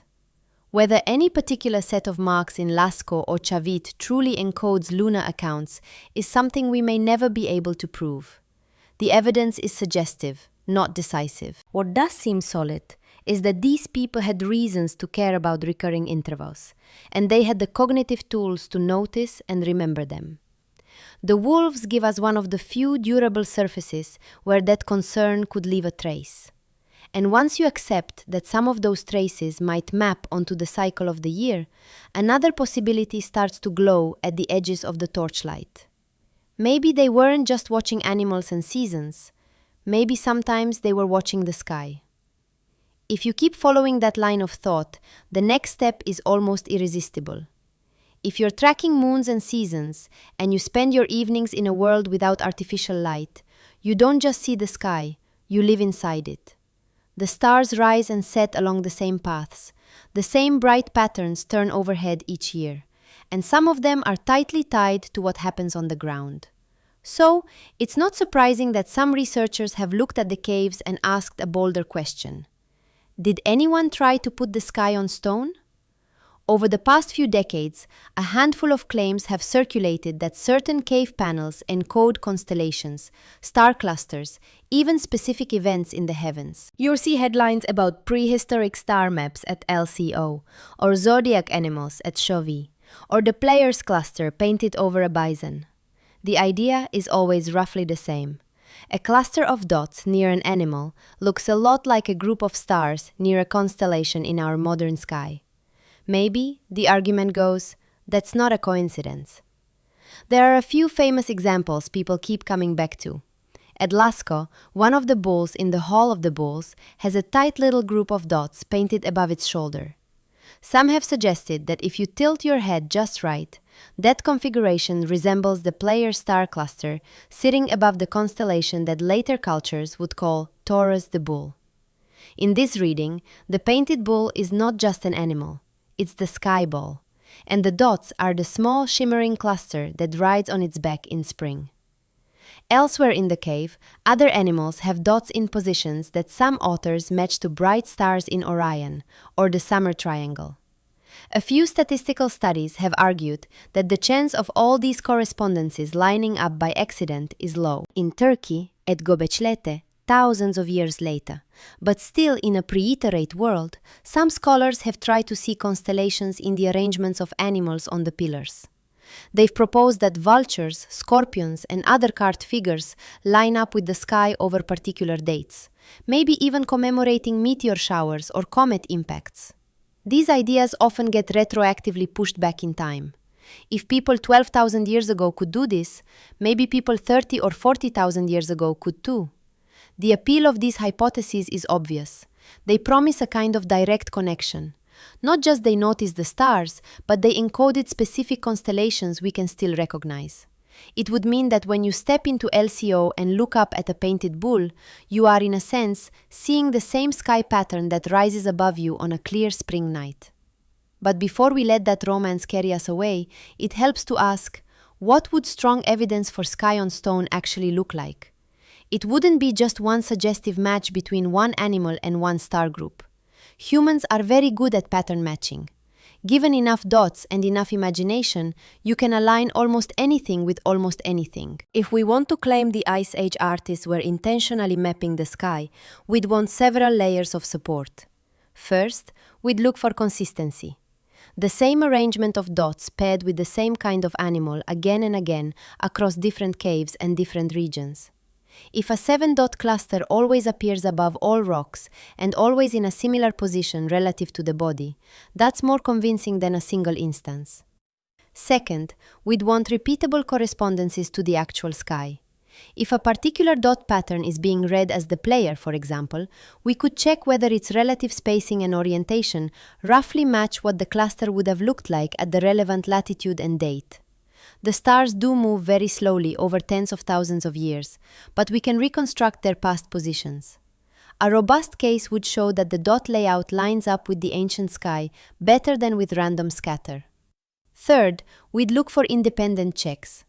Are there ethnographic examples from later hunter-gatherer societies where animal constellations and star clusters are linked in similar ways? Do myths or traditions from regions with known Ice Age continuity talk about the 7 little ones above the bull or similar motifs?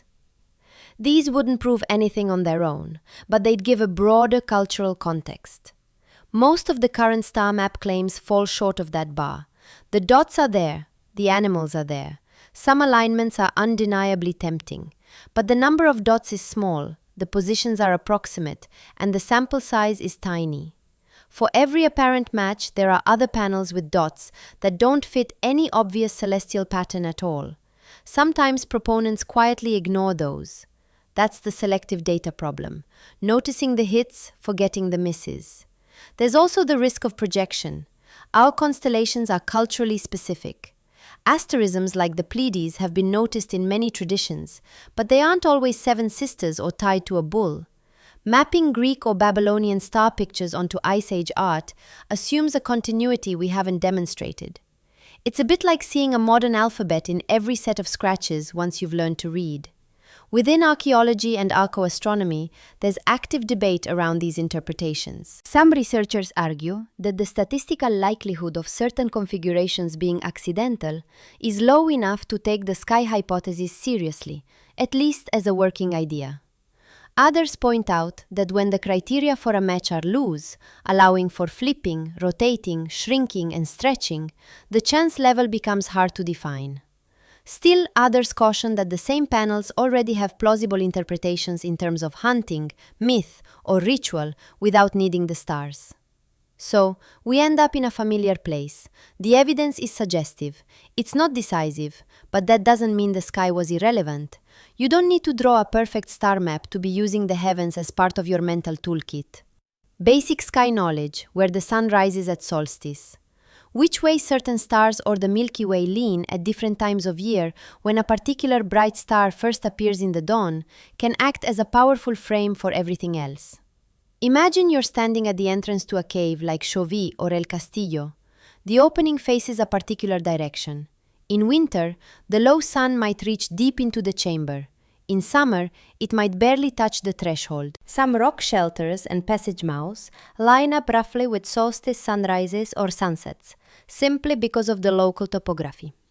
But if your community uses those moments as cues for when to begin certain rituals or hunts, then the cave itself becomes tied to the sky, whether or not any star is painted inside. Direction or choices in the art could also carry sky echoes. Certain animals or signs might cluster on particular walls that face east or west. Certain motifs might only appear where moonlight can reach at certain times. These are hard to test archaeologically, but they're the sort of indirect recording that doesn't require literal constellations. And there's navigation on open steppe or along long coastlines.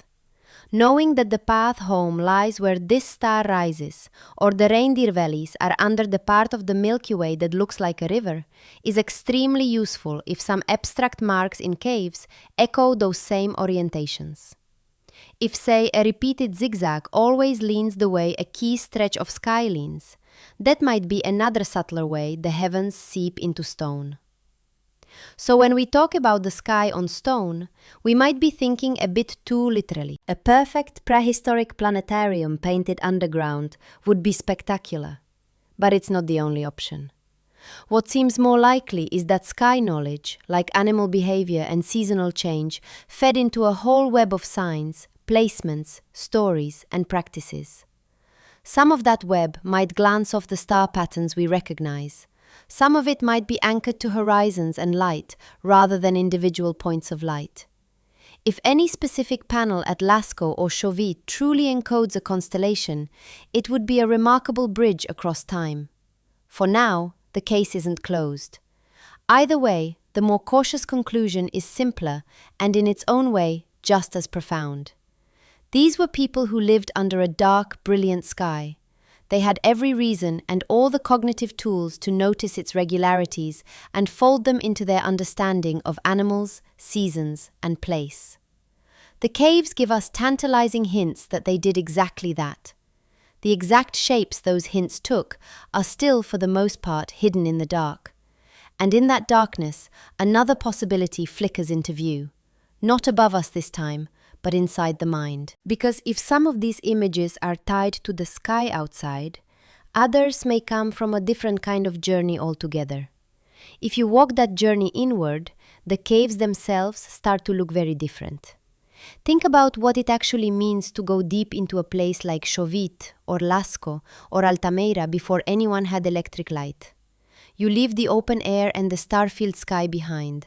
The sounds of wind and insects fade. The temperature drops. The air gets stiller, heavier. Pretty quickly, you leave daylight behind too. You're moving by fire. A small flame doesn't just illuminate, it transforms. Shadows jump and crawl across the walls. Animals painted in ochre and charcoal seem to move as the light flickers. Colors shift and pulse. Your sense of distance collapses. That bison might be 3 meters away or half a meter. It's hard to tell because the darkness swallows everything beyond the fire's reach. Sound changes as well. Deep galleries can have strange acoustics. Some chambers in caves like Neo and Lascaux are famous for their echoes, for the way a single clap can roll and repeat.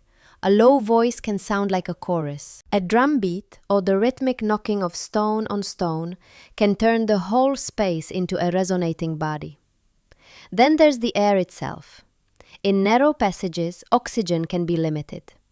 Add in burning torches, fat lamps, or small hearts, and you begin to alter the balance of gases. Even mild hypoxia, slightly reduced oxygen, can leave people lightheaded, prone to dizziness, tingling extremities, a sense that things aren't quite real. Carbon dioxide buildup can give you a feeling of pressure, panic, or unreality. Smoke and smell add another layer. Fat, resin, damp rock, guano. All of that is before anything intentionally ritual happens.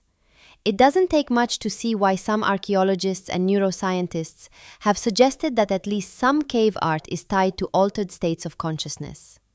Trance vision, what older literature might have called shamanic journeys. The cautious version of this idea goes like this. Many historic hunter-gatherer societies, known from ethnography, have specialists. Call them shamans, ritual leaders, healers who deliberately enter non-ordinary states. They fast, dance, hyperventilate, chant, use psychoactive plants, or spend long periods in sensory isolation. In these states, they report vivid imagery, encounters with animals or spirits, journeys through layered worlds. Their experiences are not just private hallucinations, they're woven into group rituals around healing, initiation, hunting, luck, and cosmology. When researchers look at the deep caves, they see a potential fit. Underground spaces that require effort and guidance to reach, powerful sensory effects built in. Images placed in hidden, hard-to-access spots. Occasional signs of repeated burning or pigment application, as if certain panels were reactivated over time. It's not hard to sketch a scenario where specialists lead small groups into these inner chambers for ceremonies that involved altered perception. This is where inoptic patterns come in. Inoptic simply means arising within the visual system itself. Under certain conditions, migraine, fever, prolonged darkness, drugs, intense rhythmic stimulation. Many people see simple geometric forms, zigzags, grids, dots, radiating lines, nested curves, spirals, lattices. These shapes are produced by the architecture of the eye and brain. Because they're rooted in shared physiology, they tend to be surprisingly universal. Some of the geometric signs in Ice Age caves look a lot like these entoptic forms. At sites such as El Castillo in Spain or the Maros Pank caves in Suloise, you find repeated series of dots, lad-like shapes, branching lines, nested chevrons. In France, there are grids, zigzags, and claviform signs that some researchers have loosely mapped onto classic entoptic categories. The argument runs like this. If people in trance commonly see these patterns, and we find similar patterns clustered alongside powerful animal imagery in dark, echoing chambers, maybe some of the signs of visual memories of altered states, recordings in a sense of what it felt like when the mind detached from everyday perception. There's a further step more speculative still in some societies. Ritual specialists describe moving through a tunnel of such patterns into another realm. The realm where animal spirits live, where ancestors dwell, where sickness can be negotiated with, or prey can be secured in advance. In that frame, caves themselves, long dark passages ending in image-filled chambers, become almost literal models of the visionary journey. You go inward, past flickering shapes into a place where animals appear on the walls. It's an elegant story. It ties neurobiology, ethnography, and geology together. But we have to keep our balance here. Altered states are easy to induce and almost impossible to demonstrate archaeologically. No pigment flake or torch stump will ever tell us. On its own, this person was in a trance. Enoptic-like patterns could come from many sources: doodling, counting systems, clan marks, stylized plants, or animals reduced to abstraction. The presence of zigzags and dots does not automatically equal visions. The shamanism hypothesis also risks becoming too powerful. Once you allow this was a ritual in a trance state as a universal explanation, it can absorb almost anything. Hard-to-reach chamber must be ritual, odd sign, vision, unusual animal, spirit guide. That kind of reasoning feels satisfying, but can stop us from asking more fine-grained questions. So, a more grounded stance might be, the deep cave environment is naturally conducive to altered perception. It would be surprising if no one ever experienced that or used it. Some geometric signs plausibly resemble known enoptic forms. An ethnographic analogy suggests that ritualized trance is one way humans across many cultures have approached questions of life, death, animals, and meaning. But beyond that, we are in the realm of possibility, not proof. What we can talk about more confidently is what shared rituals, with or without trance, can do for a small Ice Age community. Leading people into a dark cave, lighting the walls with flame, chanting or drumming, focusing attention on particular animals or signs. These acts create a strong sense of us. The group passes through a boundary together, leaves the ordinary world, and participates in something set apart. Social psychologists would call this high-intensity, high-synchrony ritual. It tends to produce bonding, commitment, and a feeling of shared reality.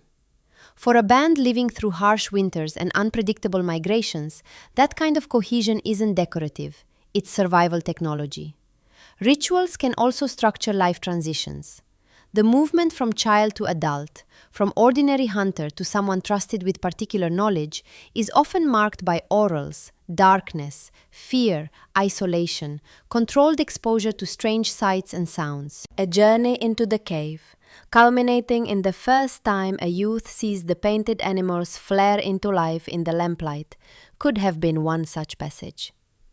Healing, too, is a social process.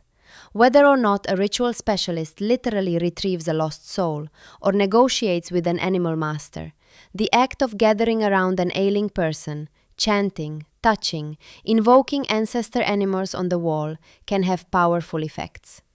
It offers a framework for suffering, a sense that illness is not random chaos, but part of a story that can be told and perhaps redirected. Most broadly, repeated ceremonies in these charged spaces create shared meaning. The bison in one chamber, the lion in another, the cluster of dots beside the handprint. These become more than pictures. They anchor narratives, tabos, obligations. They can encode who you are, which stories your group tells, which animals you claim as allies or avoid as forbidden. Over time, the cave itself becomes a kind of social memory palace, but one activated by song, movement, and altered perception as much as by sight. So, when we stand at the edge of the lamplight today and look into those painted chambers, we're probably seeing more than frozen scenes from everyday life. We're seeing the residue of events that blended environment, body, mind, and community into something we'd recognize as ritual. Sometimes quiet and contemplative, sometimes intense enough to bend perception. Exactly what people felt, saw, or believed in those moments is beyond our reach.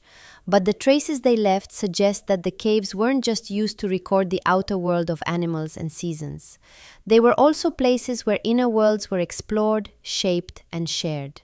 And that brings us to another interpretive tangle.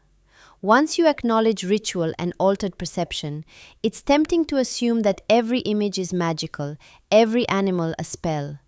Were these paintings meant to change the world, bring game, control fate, or simply to reflect it?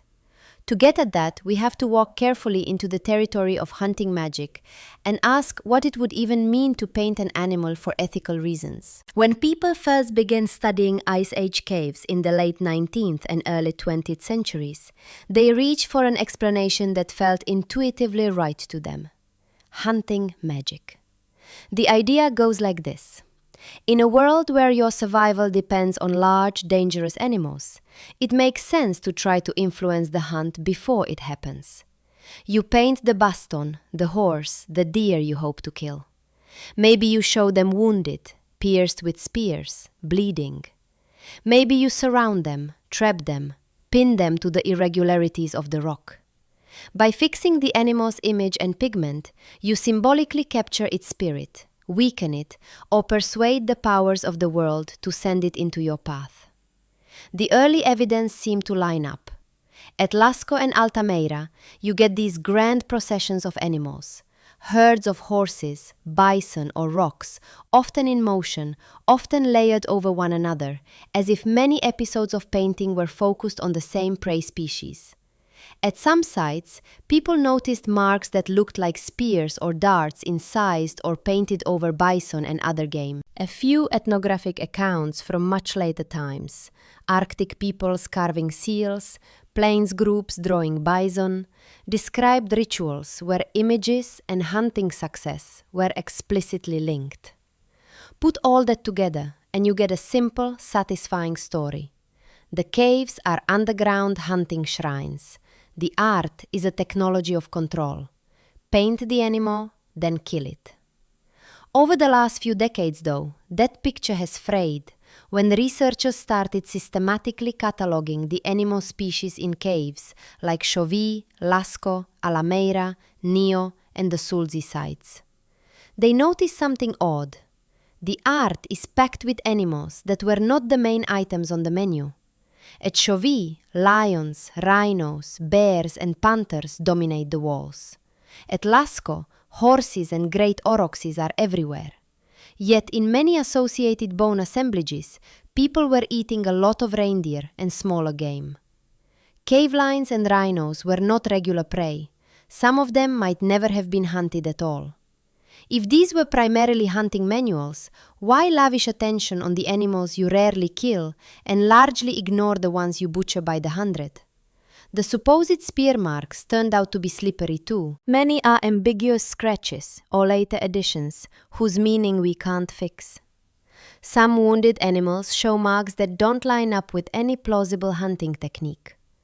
And many powerful hunting societies with rich art traditions don't depict prey as wounded in advance. They show them whole, proud, or in mythic scenes instead. There's also a deeper conceptual issue. The old hunting magic theory often assumed that Ice Age people thought in a very straightforward, almost mechanical way: draw animal, get animal. It left little room for symbolism, myth, or the possibility that an image could stand for many things at once. Clan identity, ancestor story, teaching tool, cosmological being, none of which map neatly onto tomorrow's dinner. So some archaeologists pushed back. They pointed out that animals can be sacred without being supper. A lion might be a dangerous neighbor, a rival, a spirit being, an emblem of power.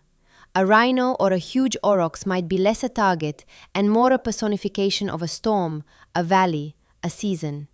In that frame, painting is not about practical magic in a narrow sense, but about naming and negotiating a world full of other minds. Still, swinging all the way to its all-pure symbol has its own problems. For a small Ice Age community, diet and danger aren't side issues. They shape everything. Where you move, who you ally with, how you schedule ritual.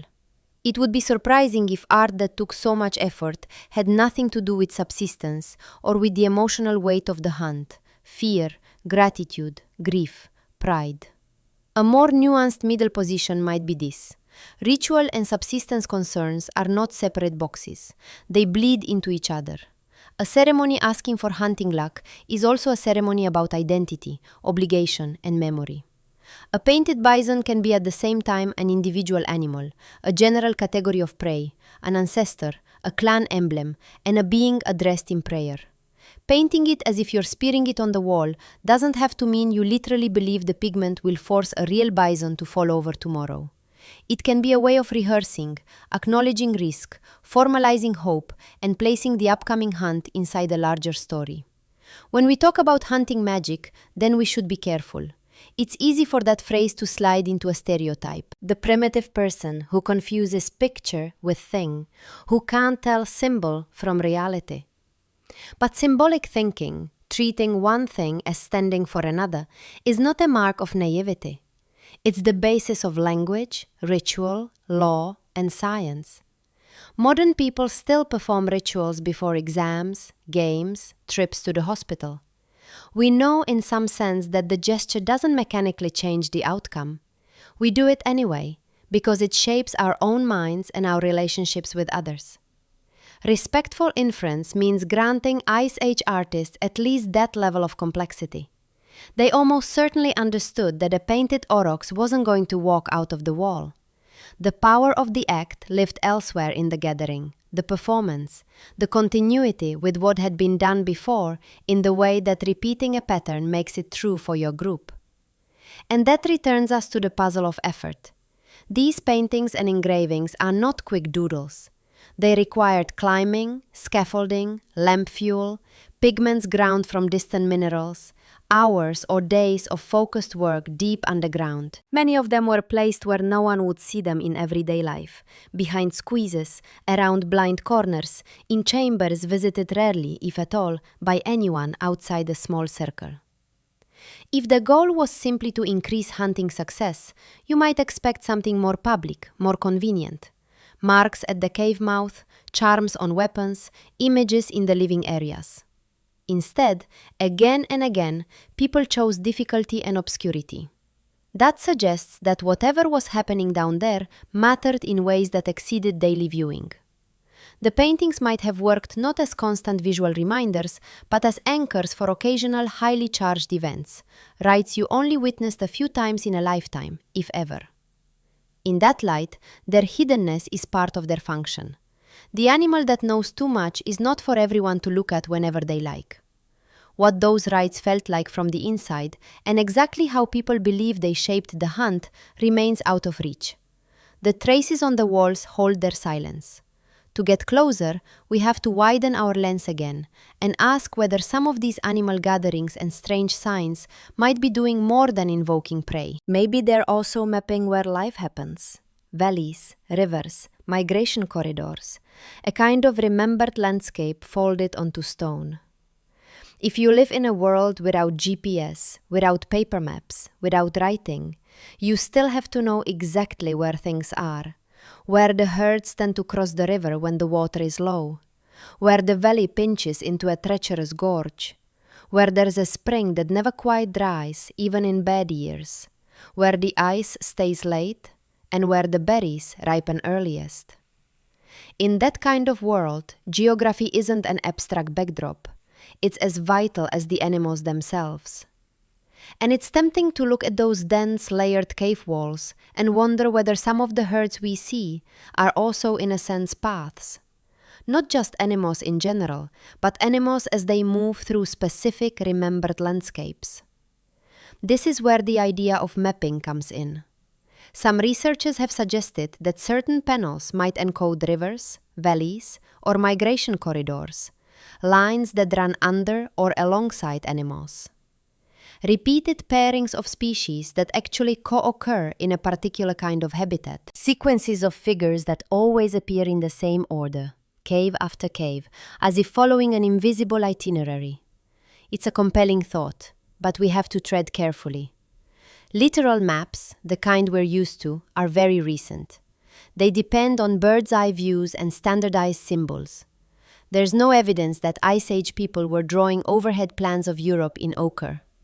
When you try to line up a bison panel with the modern shape of a valley, you can always sort of make it work if you squint hard enough.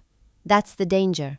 Our pattern-hungry brains are very good at finding rivers where there were only cracks in the rock. A more cautious approach is to think less about crackraphy and more about memory. Imagine the cave itself as the map. To reach the painted chambers at Lascaux, at Neo, at many sites in France and Spain, you don't just stroll in. You follow a very particular route down a slope, through a squeeze, across a chamber, around a bend.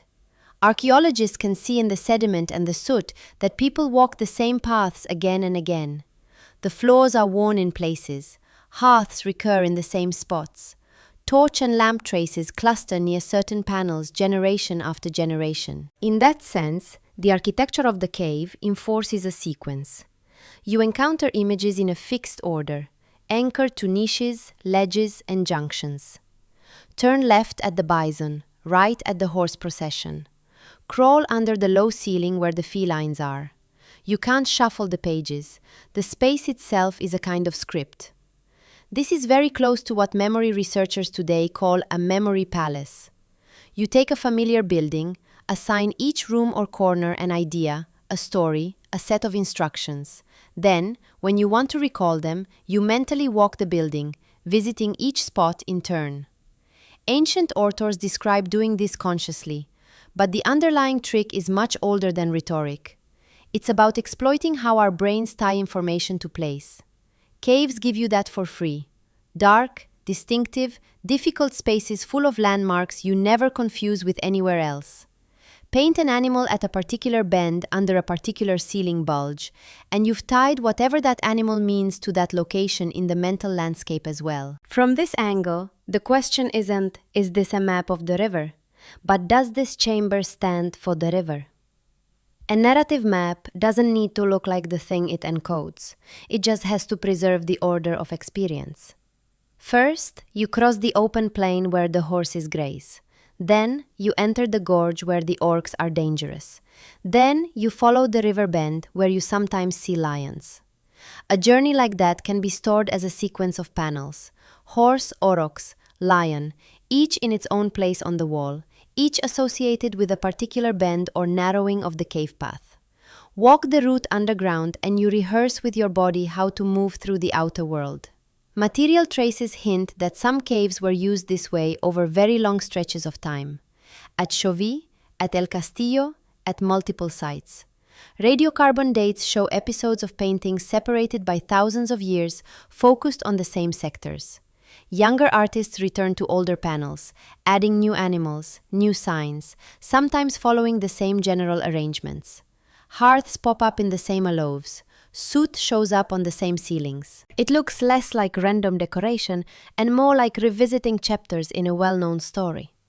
Does that prove these were route guides in our sense? No. The leap from ordered sequence to map is big, and we lack the intermediate evidence. No carved "you are here" markers, no unambiguous depictions of distinctive mountains or bends in rivers. But it does suggest that spatial information and memory were being woven together. The cave wall becomes a surface where relationships in space and time, where animals tend to be, how the world unfolds as you walk through it, can be condensed and rehearsed. When we talk about maps in Ice Age art, then it may be wise to think less in terms of scale drawings and more in terms of remembered landscapes. Not what a valley looks like from above, but how it is lived.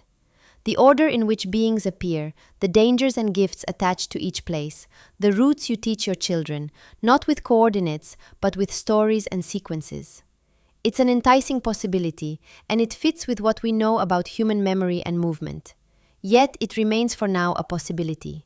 The stones don't annotate their own meanings. To push further, we have to leave geography and turn back toward people themselves. How groups mark belonging, how they bind individuals into a shared story, traced not just in pass and pray, but in the silhouettes of their own hands. In southern Patagonia, along the canyon of the Rio Penturus, there's a rock shelter whose name gives away its most obvious secret. Cueva de las Manos, the cave of the hands. You walk in, at least in your mind, and the animals are there. Guanaco, the wild camelids that were the lifeblood of the region, along with hunting scenes and abstract patterns. But what arrests people, what almost nobody forgets after seeing even a single photograph, is the sheer density of hands. Left hands mostly, small and large, layered, overlapping, crowding each other out. Red, black, white, yellow, sometimes even a kind of green. Hundreds of silhouettes built up in clusters over more than 1,000 years. If you are looking for evidence that caves could be records of human presence, not just animal behavior, this is one of the clearest cases we have. Most of the hands are stencils. Someone pressed their hand flat against the rock and blew pigment around it, probably through a bone tube or directly from the mouth, leaving a negative outline. Every one of those silhouettes is a one-to-one trace of an individual body at a particular moment. That palm really touched that stone. Those fingers really split that way. And they did it again and again and again. Radiocarbon dating of associated deposits shows that the hand panels weren't made all at once in some single frenzy ceremony. The earliest seem to date back roughly 9,000 years. New hands continue appearing well into the following millennia. The wall becomes a time-lapse of attendance. You could almost imagine it as a guest list, except the signatures are bodies instead of names. This is where repetition starts to mean something different from the repeated bison and horses of Europe. When you see yet another horse at Lascaux, it could be about skill, style, or a theme being revisited. But when you see yet another hand added to a wall already full of them, you're watching a deliberate choice to join a pre-existing field of marks. You're not just making an image, you're inserting yourself into a pattern. Repetition here signals community through time. It tells you this place stayed important long enough for generations to come back. Hands of adolescents next to hands of children, next to the broader prints of adults. Some are crisp and bright, others are faded, half eroded. New stencils spill over older ones, obscuring them, but also, in a sense, protecting them under more recent pigment. This is the archaeological trace of a social habit. We go there, we add ourselves. You can feel a similar impulse in European hand traditions, though the scale is different. At Chauvy, at El Castillo, at Peterl, hand stencils are scattered among the animals and signs. Some are high on ceilings, some deep in recesses. In a few caves, they cluster in particular aloves, almost like little hand-only shrines. The techniques are much the same, negative stencils likely produced by blowing or spitting paint. But there is something distinctive about the Patagonian canyon face, where cliff after cliff bears these dense rhythmic bands of hands.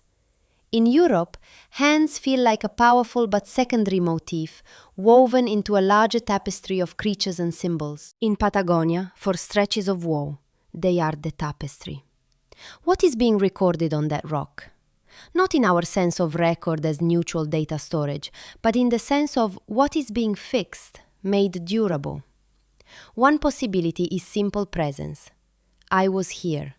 We were here.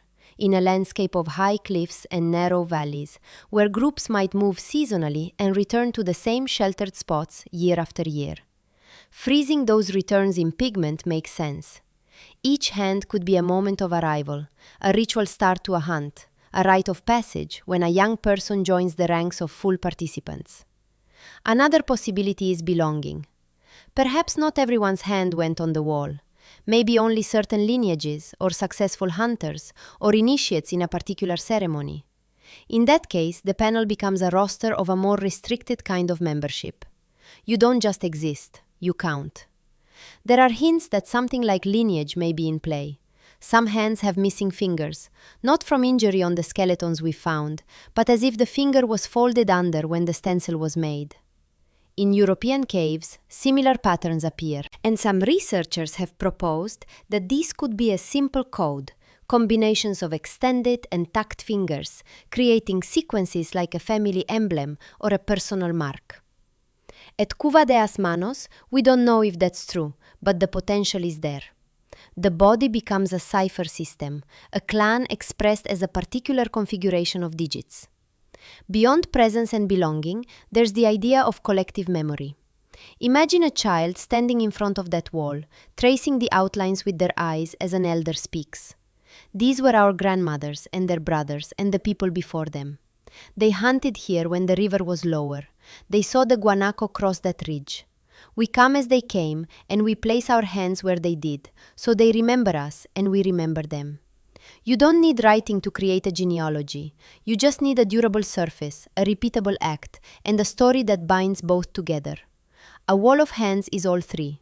And notice what this does to our picture of cave art as a whole. It pushes us away from the idea that there was one Paleolithic religion or one canonical set of meanings that flowed unchanged from France to Spain to Indonesia. Instead, it shows that the basic act, using pigment on stone to anchor meaning, can support very different social projects in different places while still tapping into some recurring human impulses. People in Europe, people in Cowois, people in Patagonia, separated by oceans and tens of thousands of years, all arrived at hand stencils. All found something emotionally and cognitively satisfying about framing their own silhouettes on rock. That's probably not a coincidence. Our hands are how we grasp, point, give, receive, signal. They're our most visible tools and our most obvious markers of individuality. To fix them in place is to declare a particular someone with this reach, this span touched here. Cuva de las Manos widens the lens in another way too. For a long time, the story of real cave art was told as if it were mainly a European achievement centered on famous sites like Lascaux and Altamira. Then Sulois forced a rethinking. Figurative art and hand stencils were also appearing very early in Southeast Asia. Patagonia shows that the urge to turn rock shelters into long-term social archives wasn't confined to any one continent, climate, or subsistence strategy. These paintings are global behavior, not a single cultural script diffusing from a European or African homeland, but a recurring solution to the same set of problems. How to mark places as ours, how to knit individuals into groups, how to keep memory anchored when everything else, seasons, animals, rivers, even coastlines, is in motion. When we stand in front of those stenciled walls, physically or in imagination, we're not just looking at art. We're looking at a language of community that predates writing by many millennia, a language spoken in negative space, in layered pigments, in the simple act of putting your hand where countless others have been. And yet, as with maps and calendars and animal panels, the stones stay quiet about the details. Presence, belonging, lineage, remembrance, they all fit what we see, none can be proven. To move closer, we have to pull back once more from specific sites and face the hardest part of this whole investigation, admitting how much the caves still refuse to tell us, and how big the gap is between our questions and the answers they left. If we gather everything we've seen so far and lay it out quietly, away from the wilder theories, a pattern begins to form. Whatever else they were, the caves were places where careful observation got fixed into pigment. The animals are drawn with the kind of precision that only comes from long watching. The way a bison's shoulder hunches before it turns. The twist in a horse's neck mid-gallop. the seasonal thickness of a reindeer's coat. At Chauvet and Lascaux, the herds aren't generic. They're rendered with diagnostic details that let specialists tell species, sex, sometimes even age classes.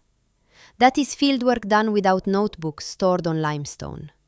Alongside that, there's the evidence for skilled practice. The superimposed figures at Lascaux, the layered lions at Chauvet, the overlapping bison at Alameira. These aren't clumsy. They show control over perspective, contour, the illusion of motion. They also show correction. Older lines reworked, new lines traced over faint ones, as if the wall itself was a training ground and workshop. Some panels read like portfolios, places where high-skill individuals returned again and again, elaborating the same themes. The caves become both classroom and gallery. Then there is the social side. Qua de las Manos gave us one version of that, a wall as a slow-building ledger of presence and belonging. In Europe, the same social currents show up differently, through repeated motifs that turn up far from each other. Certain abstract signs, for instance, recur across dozens of caves: ladders, clef forms, dots in gravitationally arranged clusters, hand stencils in preferred colors, vulva-like ovals. They appear in Chauvet's deep chambers at El Castillo in northern Spain, on rock outside shelters in the French Pyrenees. Even if we don't know exactly what they meant, their persistence is telling. People were not improvising from scratch every time they lit a torch. They were working within shared conventions, reusing shapes, revisiting combinations. That is what culture looks like. Repetition with variation, a vocabulary drawn on by different hands over centuries.